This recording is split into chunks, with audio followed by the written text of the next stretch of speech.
Hello everyone, welcome back to my channel free medical education. I am doctor Harjas. आज का हमारा topic है cardiac arrest.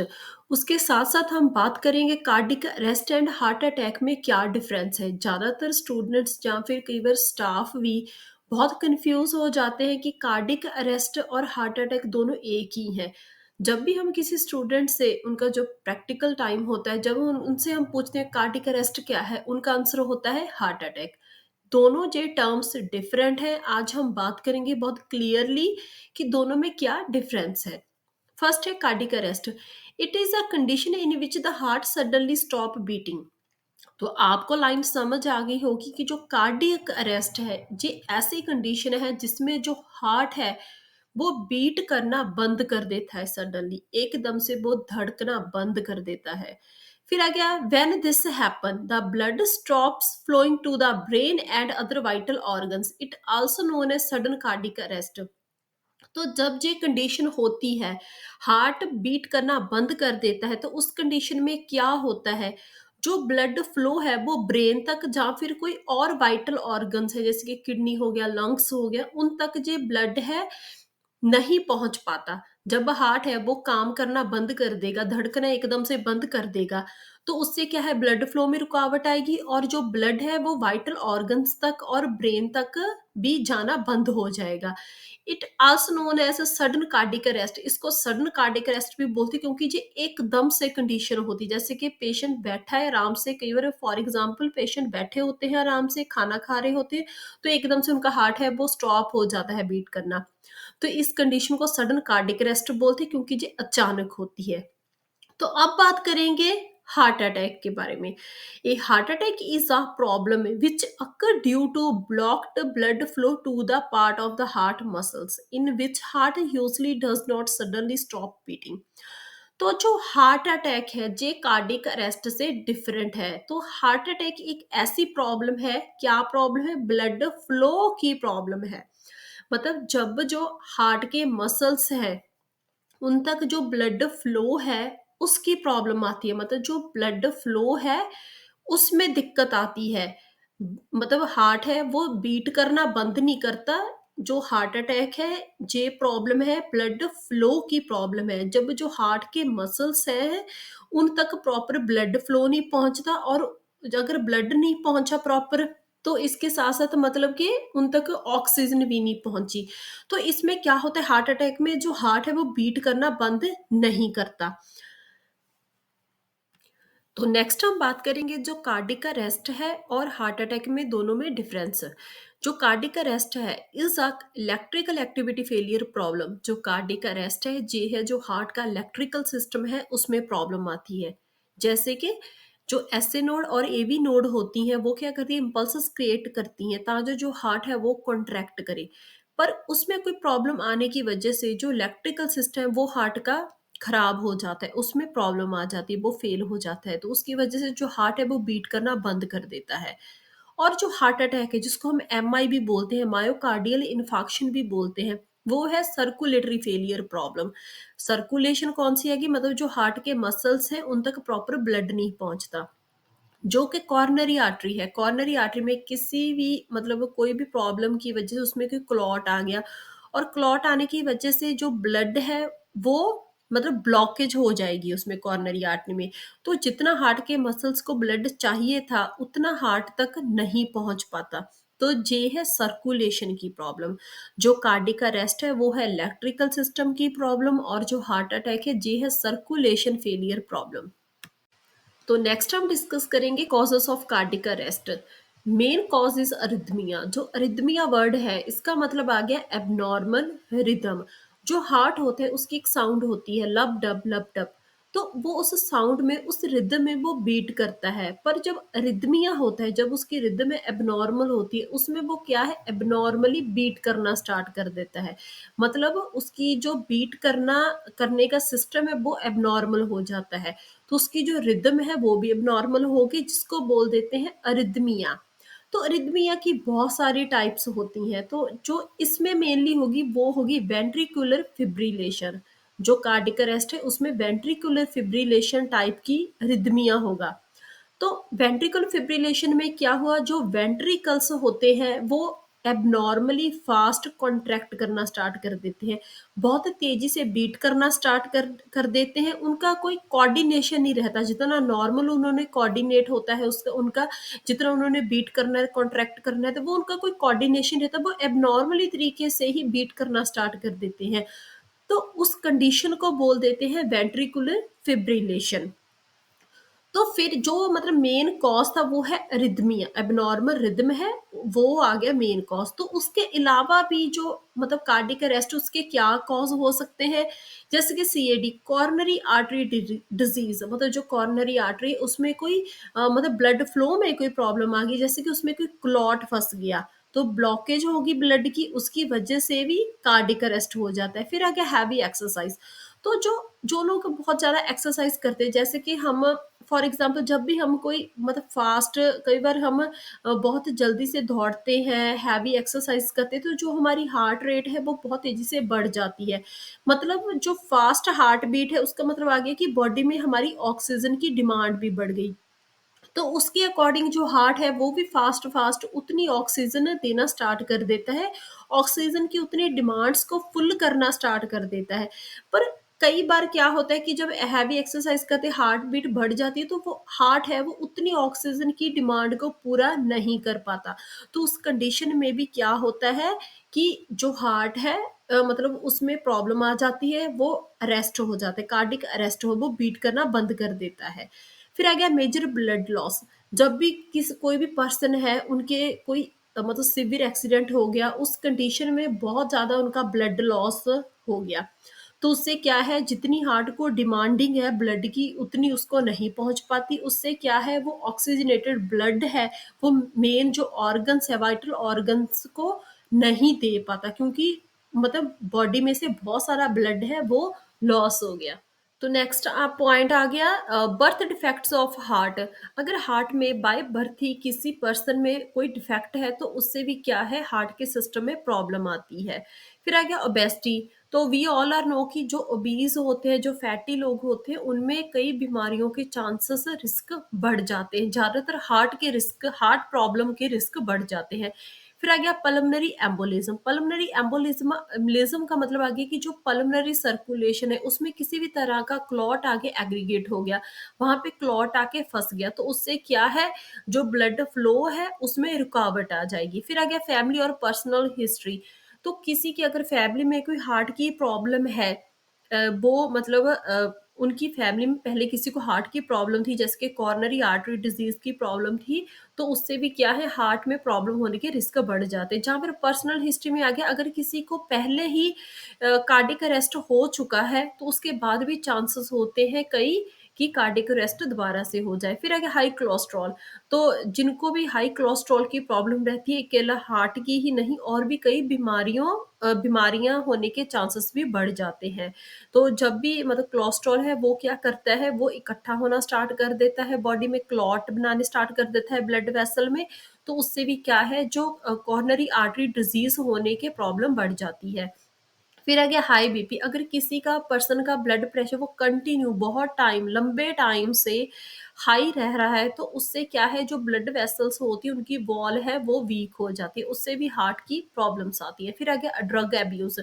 जो भी है, जो ड्रग का अब्यूज जैसे कि कोकेन वगैरह हो गया, तो उससे भी प्रॉब्लम आती है हार्ट की, क्योंकि ये क्या करते हैं, ये प्लेटलेट्स को, कोई भी ड्रग है, जो भी कोई पर्सन है वो स्मोक करता है, उस केस में क्या होता है कि जो प्लेटलेट्स होते हैं वो इकट्ठा होना स्टार्ट हो जाते हैं, इकट्ठे होके वो ब्लड वेसल्स में इकट्ठा होना स्टार्ट हो जाते हैं, इकट्ठे होकर वो एक क्लॉट बना देते हैं। उससे भी क्या है, जो हार्ट में मतलब वो क्लॉट है वो प्रॉब्लम करेगा, हार्ट की जो ब्लड सर्कुलेशन है उसके फ्लो में प्रॉब्लम करेगा।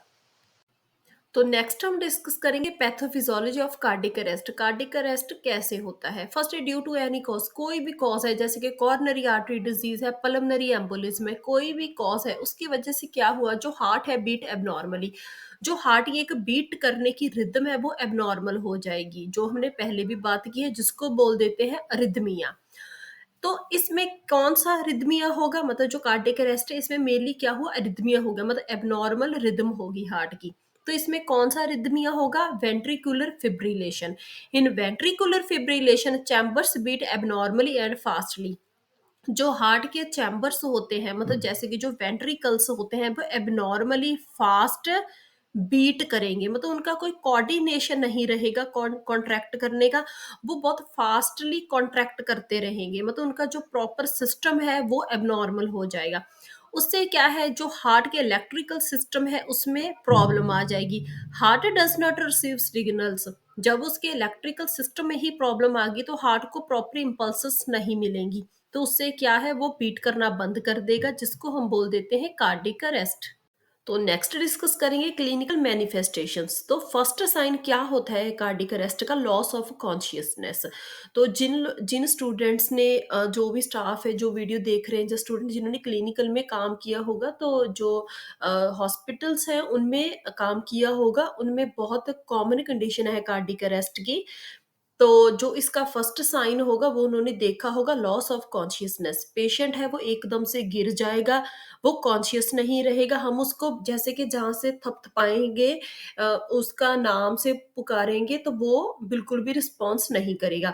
जैसे कि उसका मतलब लॉस ऑफ कॉन्शियसनेस, कोई भी कॉन्शियस नहीं रहेगा पेशेंट। फिर आ गया एब्सेंस ऑफ पल्स। जो पल्स होगी कार्डियक अरेस्ट में, हम सबसे पहले एक इम्पॉर्टेंट पॉइंट है, पल्स को चेक करेंगे। जो कौन-सी है, कैरोटिड, जो जहाँ पे आप पिक्चर में भी देख सकते हो, कैरोटिड पल्स को हम चेक करेंगे, वो इसमें एब्सेंट होगी। फिर आ गया एब्सेंस ऑफ ब्रीथिंग, पेशेंट है वो साँस भी नहीं ले पाएगा।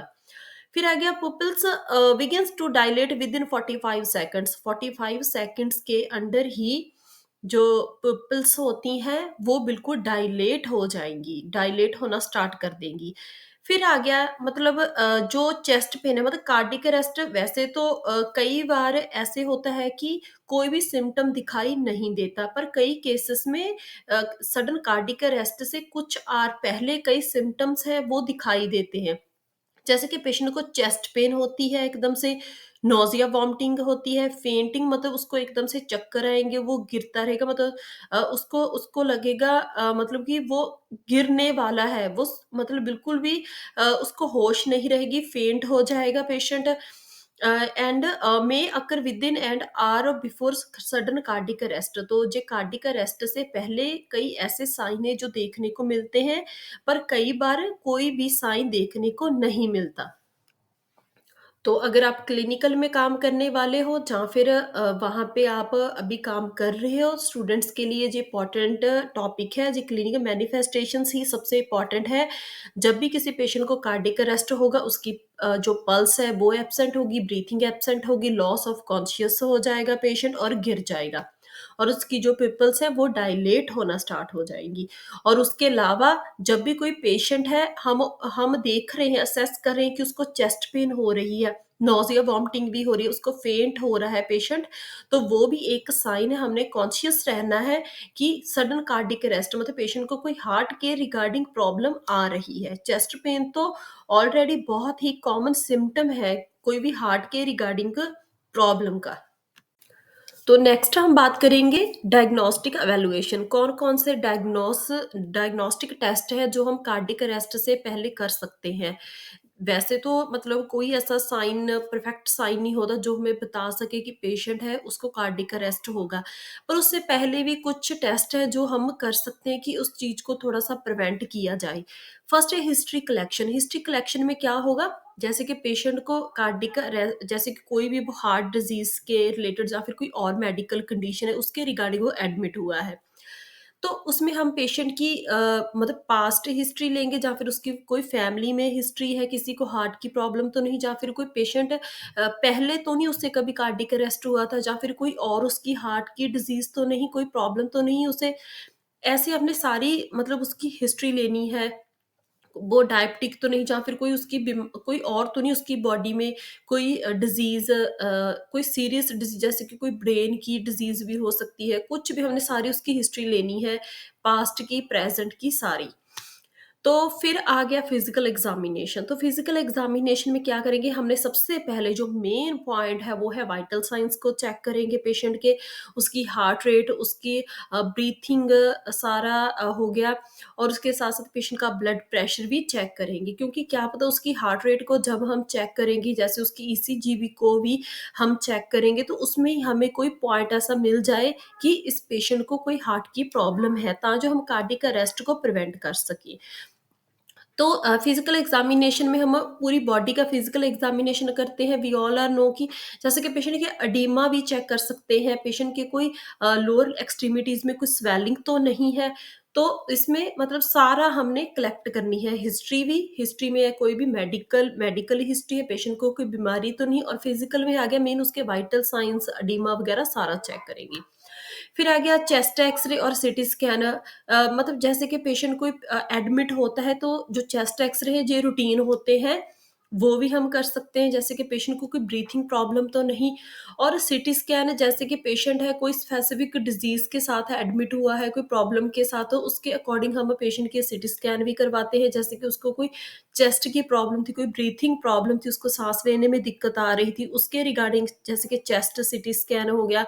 या फिर पेशेंट है वो कोई ब्रेन की प्रॉब्लम से एडमिट हुआ है, तो उसकी ब्रेन की सीटी स्कैन, ऐसे मतलब अकॉर्डिंग टू कंडीशन, जैसे कि हमें किसी भी चीज की नीड है, मतलब हम उसके अकॉर्डिंग ही पेशेंट का जो डायग्नोस्टिक एवेल्युएशन है वो करवाएंगे। तो नेक्स्ट हम डिस्कस करेंगे मैनेजमेंट। तो कार्डियक अरेस्ट की क्या मैनेजमेंट होती है, या फिर मतलब पेशेंट की कोई ऐसी कंडीशन है जो कार्डियक अरेस्ट क्रिएट कर सकती है, तो उस कंडीशन को, जो भी जैसे कि उसकी एबनॉर्मल रिदम होगी, ब्लड प्रेशर कंट्रोल में नहीं होगा, तो उस कंडीशन को हम कैसे कंट्रोल में करेंगे और कार्डियक अरेस्ट को कैसे होने से बचाएंगे। फर्स्ट आ गया ACE inhibitors, angiotensin converting enzyme, beta blockers, calcium channel blockers, ये सारी टैबलेट्स इस टाइप की मेडिकेशंस हैं जो पेशेंट को दी जाएंगी। तो इससे मेन क्या होता है कि जो ब्लड प्रेशर है वो कंट्रोल में आता है। जो जब ब्लड प्रेशर कंट्रोल में आ गया, मतलब कि पेशेंट की हार्ट रेट भी कंट्रोल में आ गई। तो फिर आ गया आइनोट्रोपिक ड्रग्स, डाइजॉक्सिन। तो जे जो मेडिसिन है, ये बहुत इंपॉर्टेंट होती है। ये क्यों दी जाती है, जो कार्डियक मसल्स हैं उनकी कॉन्ट्रैक्टिलिटी, मतलब उनकी जो कॉन्ट्रैक्शन पावर है उसको इम्प्रूव किया जाए। तो अगर एक बार कॉन्ट्रैक्शन पावर है उनकी, वो कंट्रोल में आ गई, तो उससे क्या है, हार्ट रेट भी इम्प्रूव हो जाएगी और कार्डियक आउटपुट भी इम्प्रूव हो जाएगी। This medication should be provided to treat और control the abnormal rhythms and other conditions that may contribute to heart disease and sudden cardiac arrest। तो जो ये सारी मेडिकेशंस होती हैं, इनका मेन काम क्या होता है, ट्रीटमेंट करना किसकी, जो एबनॉर्मल रिदम्स होती हैं, मतलब रिदमिया को कंट्रोल करना एंड उसको ट्रीट करना। तो मतलब ऐसी कंडीशंस में भी ये टैब हम मेडिसिन को यूज कर सकते हैं। जैसे कि कोई बॉडी में ऐसी कंडीशन है जो हार्ट हार्ट मतलब सॉरी, जो हार्ट डिजीज को क्रिएट कर सकती है, जहाँ पर कार्डियक अरेस्ट भी कर सकती है। तो ऐसी कंडीशंस को पहले से ही कंट्रोल में करना, जिससे क्या है, रिस्क है कि हार्ट में प्रॉब्लम आ सकती है, जहाँ पर जो हार्ट है उसको उसका कार्डियक अरेस्ट हो सकता है। तो नेक्स्ट स्टेप है सीपीआर। तो ये तो सबसे मेन स्टेप है, जो कि कार्डियक अरेस्ट वाले पेशेंट्स पे मतलब फॉलो किया जाता है। तो जो मेडिकेशन है वो तो हमारे पास हमेशा अवेलेबल नहीं होती, क्योंकि ये जो कार्डियक अरेस्ट ये तो सडन होता है ना। तो मेडिकेशंस तो बाद का स्टेप आता है, सबसे पहले हमने सीपीआर करना है, कार्डियो पल्मोनरी रिससिटेशन। ये सबसे पहले मेन स्टेप है जिन पेशेंट्स को कार्डियक अरेस्ट होता है। द एबीसीडी, तो एबीसीडी हमने फॉलो करना है, जिसमें आ गया एयर वे मेंटेन करना पेशेंट का, ब्रीथिंग मेंटेन करनी, सर्कुलेशन मेंटेन करनी, और पेशेंट को डिफिब्रिलेशन देनी। ताकि जो डिफिब्रिलेटर में क्या होता है कि पेशेंट के जो हार्ट है उसको इलेक्ट्रिकल शॉक दिया जाता है, ताकि उसकी जो इलेक्ट्रिकल एक्टिविटी है उसको इम्प्रूव किया जाए। Immediate CPR is critical to treat sudden cardiac arrest.